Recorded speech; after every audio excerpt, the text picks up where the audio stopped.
TurretLeap Garage Inspection, a Crossout video by Dangerously Incompetent. Among some of my previous videos you'll see me driving around in my own creation here, the TurretLeap.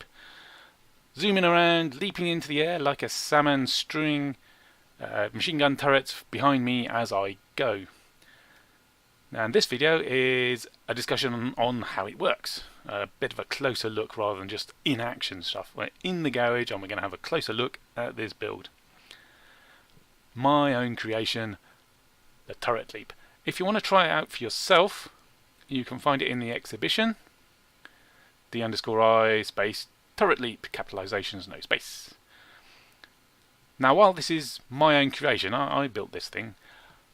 The mechanism for how it leaps into the air I got from somebody else. I first saw it on DarkPhenix YouTube gaming channel, and he got the idea from DarkPhenix, and you can find DarkPhenix's build in the exhibition Jumping Car MK1.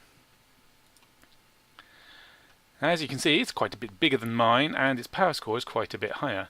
And after I'd seen it in action I thought, ooh, if I could do the same thing but at a much lower power score, say just under 4,000, then newbies could use this build as a counter for against harvesters, you know, seal clubbing harvester builds where there's a harvester, a couple of wheels, a cabin, and that's about it.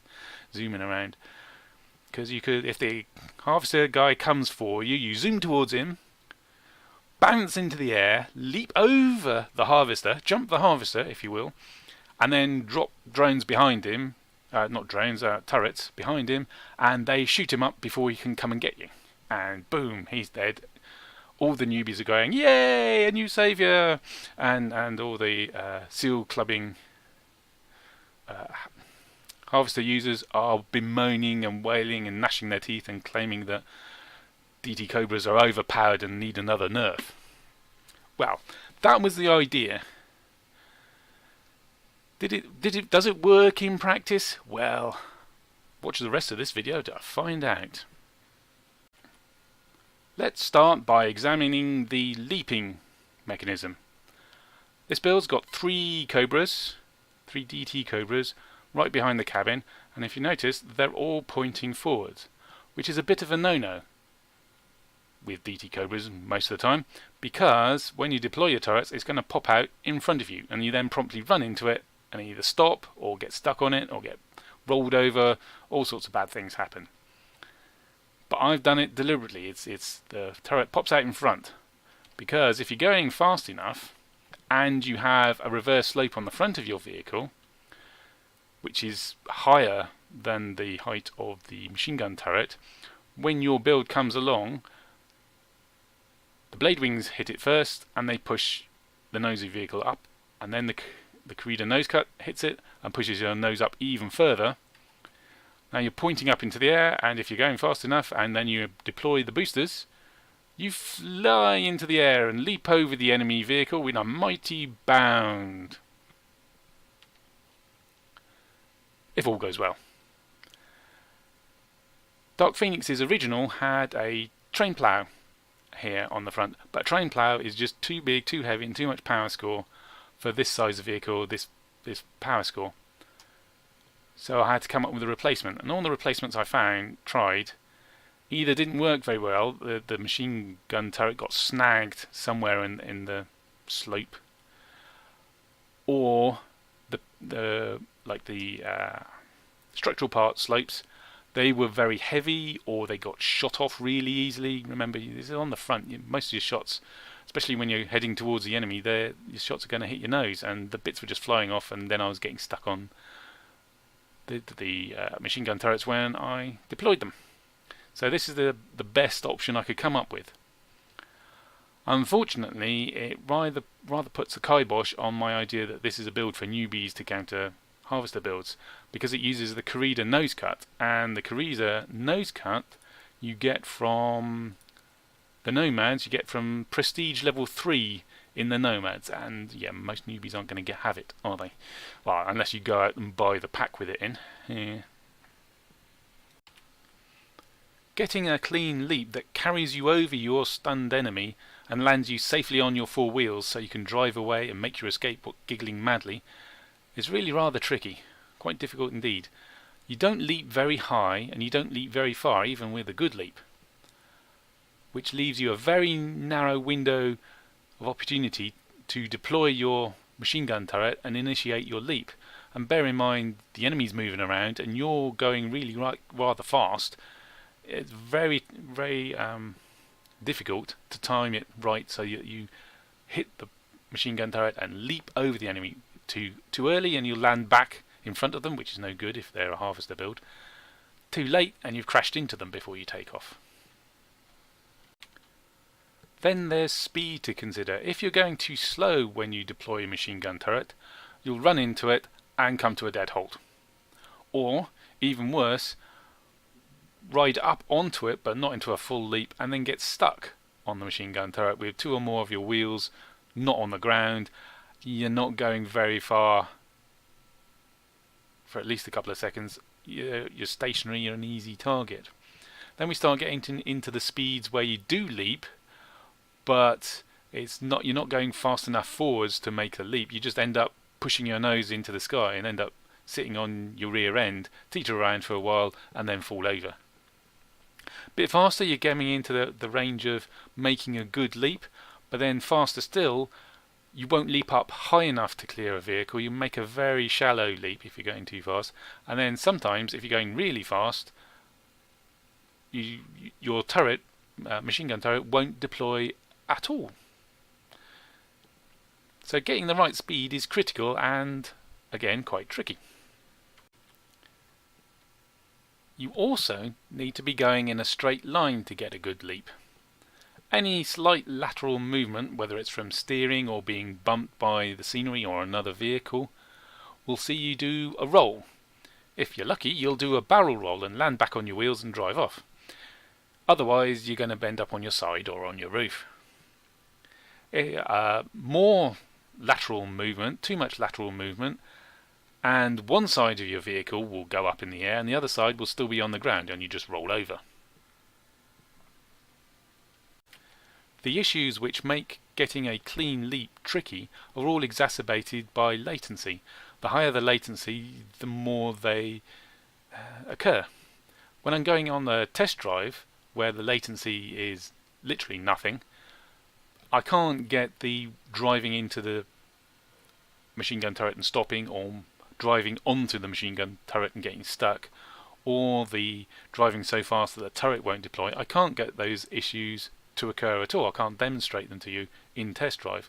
But when I go into battle on the European server, where I've got 40 milliseconds, about 40 milliseconds of latency, then they start cropping up.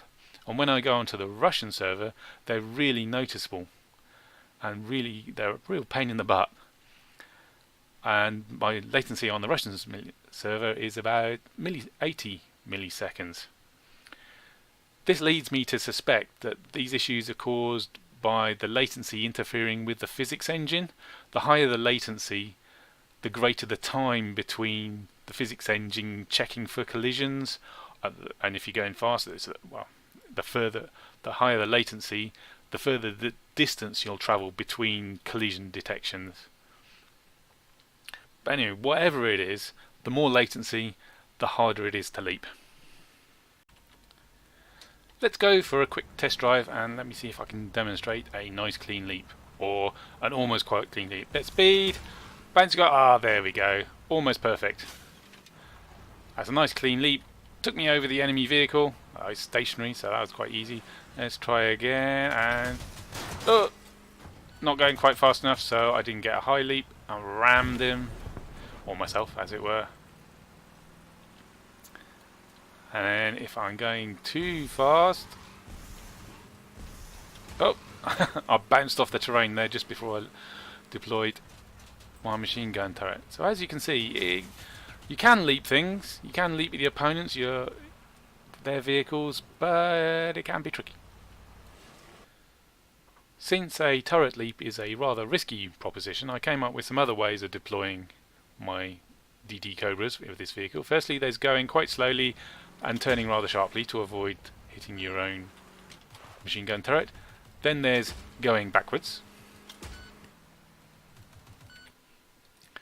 Then there's my favourite, the Wasteland Drift. First you get yourself going good and fast, then you swerve violently, so you drift in and you're going sideways and you drop your turrets out the front, which is actually to the side of where you're moving, so you don't run into your own turrets. Marvellous. What with one thing and another, you can often find yourself on your side or on your roof with this build. And ideally I'd put a car jack in the build, but that costs a power and it costs weight and it's got a power score, so I ended up not putting it. Instead I rely on these self-righting fenders. Like this one here, this left crutch that sticks out the side, there's another one on the other side, and then a hatchet here which does a dual purpose of trying to hack up any hovers I might encounter and not leap into the face of. But these fourth bits that stick out, they help me stop being flat on my side or flat on my roof, and then with a little bit of judicious boosting from the rocket boosters you can often right yourself. You know, you push along and then it wobbles around and then you're back on your four wheels and off you go. Provided of course you don't end up driving straight into a wall or a car or indeed one of your machine gun turrets. So it's not a perfect remedy, but it works most of the time. There's two boosters on this build, one on the left, one on the right, and they're there to get you up to a good high speed before you hit the machine gun turret, and then after you've hit the machine gun turret and you're pointed up in the air to boost you up even further into the air. And I've got them at the level of the frame and one square below, if you can see that. And at that position they help push your vehicle up into the air. If you put the boosters on the frame level and higher, or even higher still, they have a tendency to push your vehicle down, which I don't want at all. So I put them quite low down, and they're the lowest things on the build apart from the wheels. But I've put them right behind the wheels, partly so the wheels give them some armour, and secondly so that they don't hit any bumps. I mean, the wheel will hit the bump and push the whole vehicle up, and that will mean the booster will clear that. But the latency issues seem to ignore the wheels. When it comes to little bumps, the wheels will ignore the bump, but the structure won't, and I'll get a collision and I'll end up being flipped over on my side, which is a real pain. That's the core of this build dealt with. Let's deal with the ancillary stuff. Cabin, I went for a ground, nice and light, lots of energy, good speed. You can see I'm using a fused one there. That's just a nice to have, it's not necessary to make the build work. Wheels, Shivs STs front and back. I want steering front and back for the extra manoeuvrability. It makes it a bit twitchy at speed, but it also lets you drift more easily, which allows a very safe, fast deployment of your turrets. I went for the Shivs because they got good durability without a huge power loss for every time you fit another wheel at power minus 12%. The only downside of them is the actual Shivs, because they make the wheel another 2 blocks wider, and overall with 2 wheels either side makes your vehicle essentially 4 blocks wider, which means you snag and clip stuff a lot more, which you don't want. You want to be able to drive quickly and smoothly in between things. Talking of snagging things, really I should put the blade wing the other way round, that way round, yeah, so that when I hit stuff, either it's on the curve and either I bounce off or they bounce off. Oops, where are we going? But that, because the nose cone sticks out a bit wider than the cabin and the frame, that would mean I'd have to make the vehicle longer in order to orientate the blade wing better, and I decided against that. Got an off-road bumper in front of the cabin, add a bit of armour, it's still quite light but got decent durability. You get shot in the nose quite a bit. Engine, got hot red because it increases the reload speed for turrets. A better engine would probably be the Cheetah, because it gives more power, more speed, and every 100 meters passed by the car reduce the remaining turret cooldowns by 20%. So after my turrets are run out of ammunition and destroyed themselves, I'll be able to lay a new set even quicker. Less of a delay while you're hanging around trying to stay out of trouble and not doing anything at all effective because you're waiting for your DT Cobras to reload. Talking of DT Cobras, it would be better to have 4 of them instead of 3. The more turrets you can deploy at once, the more likely you are to cause catastrophic damage to your enemy, because they can shoot 1 turret pretty easily and not suffer any damage. 2 turrets, maybe 3 turrets, they're starting to suffer damage. 4 turrets, and the 4th one, by the time they get round to destroying it, the turrets have shot them up a treat. But the cheater engine and the extra Cobra turrets would mean I'd need a generator, because I'm using all 11 points. I'm using all 11 energy points from the growl, so I'd need another generator. And where would I put it? You've got to protect those things, because when they get destroyed they go boom, so there's not really anywhere to put it. They'd also up the power score considerably, so no generator and no cheater and no extra DT turrets, DT Cobras. And if I do manage a nice leap and show the enemy a clean pair of heels, there's a happy Santa waving to them as I leave. And also a huntsman's horn for a cheery doo-doo to rub it in that I've leapt over them and run off. With this build, I haven't achieved what I set out to do. My initial vision was of being a counter to Seal Clubber Harvester builds.